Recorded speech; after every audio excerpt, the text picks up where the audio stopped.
Within a couple of seconds, there were a number of armed security with great big airport machine guns. An autism patient's daring escape from NHS psychiatric care pits her against some of the most powerful institutions in the state. From the multi-award-winning Sky News Storycast team, in partnership with The Independent, follow Patient 11, wherever you get your podcasts. Hello, it's Sophie in Westminster on this episode. Neil's been doing some TV and podcast double shifts this week, so I've taken this episode off his hands. Now, there aren't many office workers who don't love an away day. There's been quite a significant one in London today, and it's maybe fair to say it could have quite an impact on all of us in the future. There hasn't been any raft building or interesting facts about yourself at this one. You'd hope for a pretty decent lunch, though, at £1,000 a ticket. This is Labour getting hundreds of business leaders out of the office to say, we're credible, back us before the election. We'll be the government business want and need. And it's been happening in a pretty decent setting, right alongside one of the country's most famous sports pitches, the Oval, a 15-minute walk from Westminster, where we are. So Keir Starmer and Rachel Reeves, maybe Downing Street's next residents, were there front and centre to talk through their offer. But does it all stack up? Is business convinced by Labour?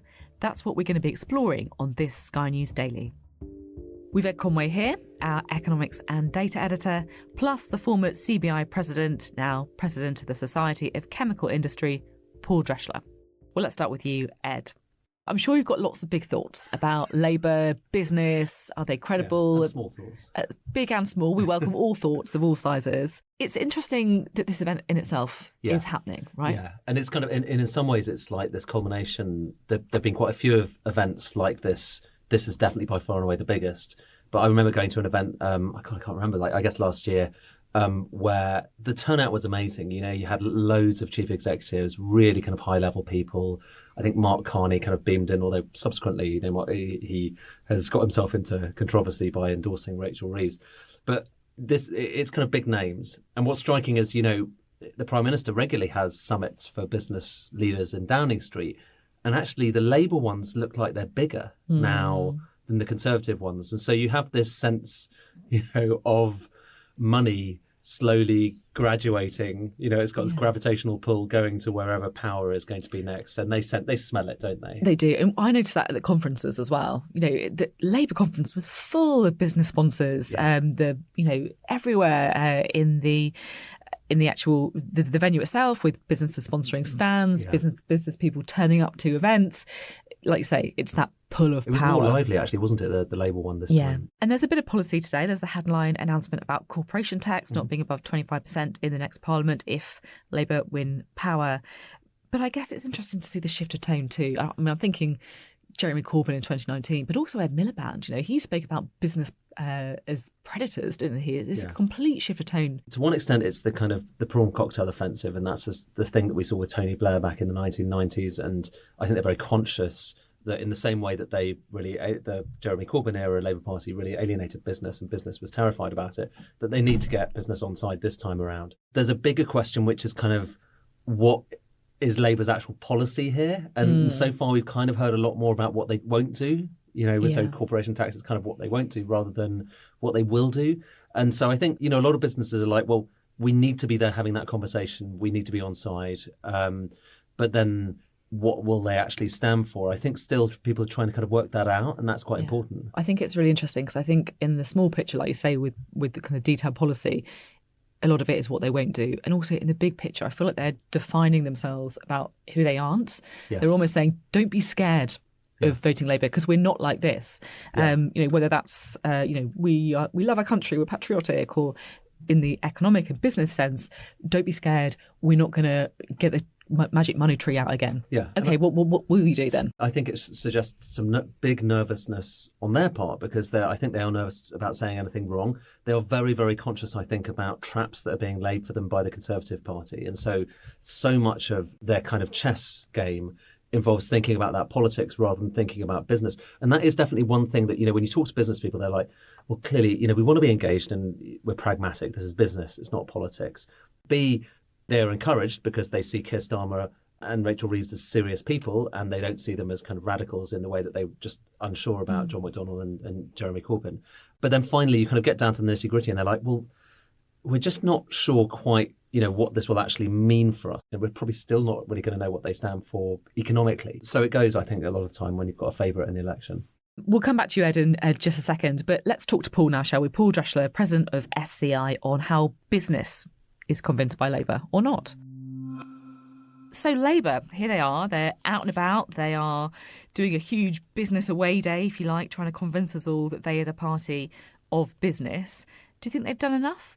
There's a long, long way to go to get the country back on its feet and performing the way it should do. But I think we have to recognise they've done a tremendous amount of business engagement in the past 12 months or so. Keir Starmer, Rachel Reeves, Johnny Reynolds, and the rest of the team. So you have to score them at 10 for listening. I think you have to score them at 10 for demonstrating that they've listened and they understand. But I think we all know that the challenges facing the UK economy at the moment are immense, both in terms of growth, in terms of the health of our public services, in terms of competitive investment in our public services. There's a lot to do to get the public service side of the UK properly back on its feet. I don't think anybody can doubt that any government in this country is going to face the most enormous challenges going forward. You're talking about the huge challenges, whether it's debt, whether it's public services. And yet Labour have committed to spending £28 billion on green investment. It was really interesting. Beth Rigby, our political editor, interviewing the Shadow Chancellor today, and she, I think, was given the opportunity to commit again to that pledge 10 times in the next Parliament, which she didn't do. It is also absolutely essential that all of our policies are consistent with our fiscal rules, so that we wouldn't borrow for day-to-day spending, we would get debt down as a share of GDP, and then only subject to that would we invest in the things that can help grow our economy. And the Green Prosperity Plan is no exception to that. All of our policies will have to be consistent with those fiscal rules. What's the business view on that? Is it a great investment opportunity, or is it something that you're looking at and you're thinking, hang on, that's an awful lot of money when times are really tight? This country has the best hand of cards of any country in the world. We've got 4 of the top 10 universities, 17 of the top 100 universities, brilliant science, brilliant bioscience, fantastic creative industries, media, culture, arts, tremendous financial services, and world-class professional services. So we have a fantastic set of assets. The real challenge is, how does government work in partnership with business and in partnership with trade unions? And everything that I've seen in the past year or so with the Labour team is they've taken on board the message, and they definitely believe the only way to get this country back on its feet is to grow the economy, and the only way you can grow the economy is with business. 2 thoughts I'd have on the 28 billion. One, I would encourage any government to double down on that commitment, not walk back from it. But I also recognise that until they are in government, they don't know what the state of the country is. Last week, we heard maybe of a tax giveaway of 14 billion. Well, you're halfway to the 28 if you don't make any further tax concessions. I understand why there's a challenge on it, but how can you commit to the 28 billion when you don't even know if there's any money left in the bank the day you open up for business? Yeah, it's interesting. Really interesting to get your thoughts on that and the need to double down, if you like. We've done some work in SCI, and SCI is really where science meets business. And we've looked at clean technology, the climate change stuff, and also life sciences. And we reckon that a government with a proper vision, a proper industrial strategy, and the right focus could deliver about 230 billion extra GVA to the UK economy by 2030, that they could deliver about 240,000 jobs just in this area of science.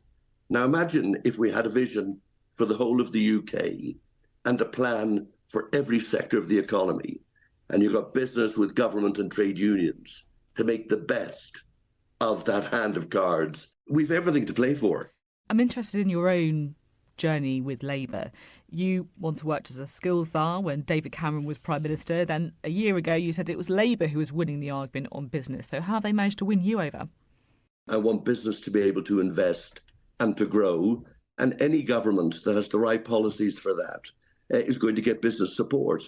But we've had at least 8 years of political chaos, which continues to this day as the current government have more battles internally about who will be Prime Minister. You know, with all the challenges the nation is facing, you have to say that the Conservative Party, they've lost their way. They certainly don't have the interests of the nation as a priority. What I really like about Keir Starmer is there's no question in my mind he respects the rule of law, which is one of the UK's great global advantages.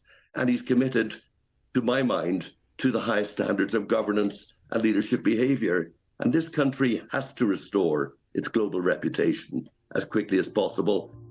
Thanks very much, Paul. Paul Drechsler there, President of the SCI. And we're going to have more from Ed Conway in just a moment about how Labour is trying to win over business. Well, our economics and data editor, Ed Conway, is here, not at the Oval today. Not a cricket fan. I was stuck at the Bank of England, alas, dealing with interest rates. Pretty much everyone else was there. It feels like they had one change, didn't they, with the £28 billion Green Pledge. It was really interesting to hear from Paul just then saying, actually, you know, investment in green is a good thing. You know, businesses do want to see that investment. They should double down on that. And yet maybe it is politics coming into it, it feels like to me. Yeah. And it feels like a political decision more than a business decision. It's totally. And the weird thing about it, okay, I just wonder whether it changes, okay, because a few things are going on at the moment. Okay, you've got the government saying they desperately want to cut taxes. So far, Labour has kind of signalled that they would back tax cuts. And they're quite nervous about saying that they wouldn't. However, you know, just a few days ago, the International Monetary Fund came out and said, actually, tax cuts right now would be a bad idea. And so we're in this interesting situation, you know, where I'm sure you're going to be kind of asking Labour, and I'll certainly be asking Labour, OK, do you back whatever these tax cuts are going to be when they come? And does that just make you just as unreliable as the IMF thinks the existing government is? And at some point, you know, Labour will have to make some decisions on this stuff. And as you were saying with Paul there, you know, a lot of people look at the UK, they see a very low investment economy. They see that Labour has had this big plan for a long time. It's pretty much the only economic plan they've announced kind of long in advance. They thought it was seemed like an okay idea as they go. And now they're kind of rowing back on it. And there is frustration and kind of curiosity. But I think that kind of derives from the fact that, you know, Rachel Reeves is just quite nervous, about the extent to which there are traps being laid and, you know, the polls kind of narrowing in the future, which potentially they could do. But just B, I think about credibility. The Labour Party has historically always been vulnerable to attacks on its credibility. This time is a weird election because for the first time, I guess, since 97 to some extent, the Conservative Party can't rely on its reputation for economic credibility because of what we saw with Liz Truss and Kwasi Kwarteng. If ever there were an opportunity where Labour could be bold and could say, listen, we've got a plan, it's interesting, some of you might find it about unsettling, but we have been thinking about this, then that would be great. And the other undercurrent here is I don't get the impression in the way that, you know, when Gordon Brown came in, he had a kind of Ed Balls character behind the scenes, coming up with this kind of brains trust of all of these fascinating ideas. You know, they had a big dossier of potential policies ready to go. They came into number 11. A few days later, they made the Bank of England independent. Same thing with George Osborne. When he came in, he has, you know, Rupert Harrison as advisor, now standing for Parliament, trying to kind of come up with ideas. I don't have the feeling so far that there is a big dossier of policies kind of ready to go. I could very much be wrong on that, but so far I'm not getting that impression. It's my sense. And actually listen to you there saying, like imagining that you're a Labour politician saying, we want to be bold, we're going to take you with, and that is so far away from Keir Starmer and Rachel Reeves. Completely. You just cannot imagine. I mean, bold is not an adjective I would use to describe either of them. And they're quite similar. That's the other thing I would say is they do seem, you know, quite often you get a Prime Minister and a Chancellor who are pulling in different directions. Whereas I feel like Keir Starmer and Rachel Reeves, they're very similar. I think they're similar in many ways. They kind of present quite similarly, but also they're similarly kind of cautious. I don't know that either of them is enormously interested in policy. Okay, so they don't really kind of engage on those terms. They're slightly more focused on the strategic political thing. But I think that more broadly, you could hardly choose not just a bigger opportunity for the Labour Party to come out there with some ideas, but you could hardly choose a better time when a lot of people have been looking at our economy and saying we need some change. We need to think about investment. We need to think more radically about the shape of the NHS. We need to think about the way that we're kind of managing our trade policy post-Brexit. It doesn't mean that you have to do anything radical, but businesses out there, started with all these businesses joined at the Oval, they want to know what's happening in the coming years. And at the moment, they've had year after year of the government saying, yes, we're in favour of this kind of tax, yes, we're in favour of that kind of tax, and just change and change and change, and Brexit and all of these things that have destabilised them. So a little bit of kind of clarity, which means actually having to show a bit of leg about what your economic kind of raft of policies are. But then I've got to measure that, haven't I? Because both you and I, we're journalists. And we want news. We want news. We want to say something. Come on. We do these interviews. Unfortunately, we do these interviews with the Shadow Chancellor, and we don't really get much out of her. I was going to ask actually on this, because whenever I do interviews with Labour politicians, Shadow Cabinet, and you ask them about policies or things that they want to do, blah, blah, blah, they just say, you can't expect us to answer this question now because we haven't seen the books. We haven't got the books. Once we're in number 10, we can open them all up and then we work out the truth. Chestnut. Is that true? Is there any truth in that? It's a bit true, but it hasn't stopped governments doing it in the past. It didn't stop, Gordon Brown and Tony Blair having a bit more of a manifesto. It wasn't that much. And also, we kind of know it's all really bad, right? Like we kind of know roughly what's in there. Yeah, but also, you kind of from that. Actually, okay. So back to your question, I think that's less true now than it was before because you have the OBR, and the OBR, the Office of Budget Responsibility, publishes vast reams of data about the state of the public finances in a way that we didn't have before. Yeah. So actually, they've got less right to say that these days than they did before. So I think it's a bit of a cheap kind of get out clause. But we can both understand why they're doing it. Like they're so far ahead in the polls. What's the upside for them? The other thing that I'm quite interested in is the city. Everyone hated the city, back in the days of the financial crash, but it feels like now the kind of love affair between Westminster and the city is growing again from the current government, but also Rachel Reeves, for example, saying that she wouldn't reinstate the cap on bankers' bonuses. It feels like quite a big U-turn from them. I think it is. But like you say, what's interesting is that's kind of almost across Whitehall. It's not like it's kind of, well, obviously Labour under Jeremy Corbyn is a different kind of beast, but it's not like it's just the Labour Party. You have Boris saying F business, the policy of the Tory party was pretty sceptical towards business, and actually kind of was even before Boris and after Boris. I talked to business people. You talked to Paul Drechsler earlier. The CBI, various different lobby groups, various different businesses really struggled to actually kind of engage with governments. But definitely, I think there's also a recognition that, we're pretty weak economy at the moment. What are we good at? We're good at finance. And, we need to just kind of double down on the stuff that we're pretty good at. Did you know, okay, so random fact, we export more in management consultancy services than we do in oil or cars. So we talk about cars a lot here in the UK. We export more, we earn more for our exports of management consultancy than we do from cars. So it is, or pharmaceuticals or a few other things. And so that's the stuff that makes money in this country. And I think that's why a lot of people are recognising, well, there's no point in doing it down. And also, by the way, France is desperate to try and continue to grab banker business from London. So there's a bit of a recognition of that. It's really interesting. What's your kind of assessment then on where business is when it comes to Labour and the Conservatives?